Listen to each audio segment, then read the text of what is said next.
I'll just step aside, wait for the dust to settle, and then come back. Why is that such a difficult strategy, the old market timing battle? It's because you have to be right twice. Yeah.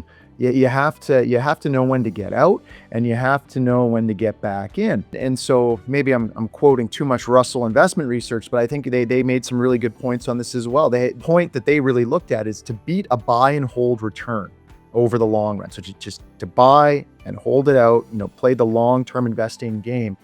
Well, an investor would have to have a successful prediction rate of about 70%. You really have to know the ins and outs 70% plus of the time to beat a buy and hold. Like, that's an incredibly high bar of prediction. So a much more reliable approach is to build a portfolio you can actually live with through uncertainty, through volatility.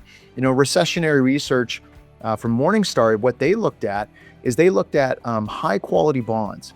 And they said, well, if you have high quality bonds that have historically helped provide a ballast during downturns, even when stocks were under pressure, well, that can help maybe kind of ease your worries. And there's been this shift in recent years to other alternative fixed income to better diversify the fixed income position generally. I guess I'll avoid getting into the weeds today on the show here, Brent. And if you look at large investment managers, especially in the index and even in the active space like Vanguard and Fidelity, they keep coming back to this same core idea. Broad diversification, it can reduce and help mitigate risk. It can smooth the ride. And I think for investors, it can make it, psychologically easier to stick with a long-term plan.